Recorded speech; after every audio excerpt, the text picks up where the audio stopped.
Hi friends, എനിക്ക് ഈസിയാക്കി ഉണ്ടാക്കാൻ പറ്റുന്ന ഒരു ഞണ്ട് റോസ്റ്റിൻ്റെ റെസിപ്പി ഞാൻ പറഞ്ഞുതരാം. അതിനായിട്ട് ആദ്യം നമുക്ക് കുറച്ച് വെളിച്ചെണ്ണ ഒഴിക്കുക. വെളിച്ചെണ്ണ ഒന്ന് നല്ലതുപോലെ ചൂടായി വന്നതിന് ശേഷം അതിനകത്തേക്ക് കുറച്ച് കടുകിട്ട് പൊട്ടിച്ചെടുക്കുക. കടുകൊന്ന് പൊട്ടുന്നതിൻ്റെ കൂട്ടത്തിൽ തന്നെ നമ്മൾ 2 തണ്ട് കറിവേപ്പില അതിനകത്ത് ആഡ് ചെയ്യുന്നുണ്ട്. കറിവേപ്പില ആഡ് ചെയ്യുന്നതിൻ്റെ കൂട്ടത്തിൽ തന്നെ നമ്മളൊരു 4-5 ചെറിയ ഉള്ളി അരിഞ്ഞു വെച്ചത് ആഡ് ചെയ്യുക.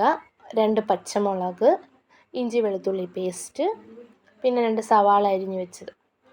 ഇതെല്ലാം കൂടെ നല്ലതുപോലെ മിക്സ് ചെയ്തെടുക്കുക. നല്ലതുപോലെ സവാളയൊക്കെ ഒന്ന് വരണ്ട് വന്നതിന് ശേഷം അതിനകത്തേക്ക് നമ്മൾ പിന്നെ മസാലപ്പൊടികളാണ് ആഡ് ചെയ്യുന്നത്.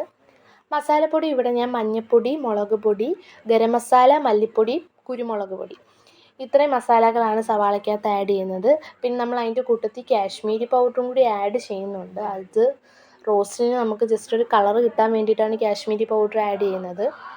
പിന്നെ അതിനാവശ്യമായിട്ടുള്ള വെളിച്ചെണ്ണ ആഡ് ചെയ്ത് നല്ലതുപോലെ അതൊന്ന് വരട്ടി മിക്സ് ചെയ്ത് റോസ്റ്റ് എടുക്കുക. അതൊന്ന് വരട്ടിയെടുത്തതിന് ശേഷം അതിനകത്തേക്ക് 2 തക്കാളി ആഡ് ചെയ്യുക. തക്കാളി ആഡ് ചെയ്ത് നല്ലതുപോലെ മിക്സ് ചെയ്ത് ആ എണ്ണയ്ക്കകത്തിട്ട് നല്ലതുപോലെ വരട്ടി സവാളയെല്ലാം ഒന്ന് പാകത്തിന് വരുമ്പോഴത്തേക്കും അതിനകത്തേക്ക് നമ്മൾ നല്ലതുപോലെ കഴുകി വെച്ചിരിക്കുന്ന ഞണ്ട് ആഡ് ചെയ്യുക. ഞണ്ട് ആഡ് ചെയ്ത് മസാലയ്ക്കകത്ത് നല്ലതുപോലെ ആ ഞണ്ട് പിടിപ്പിച്ചെടുക്കുക.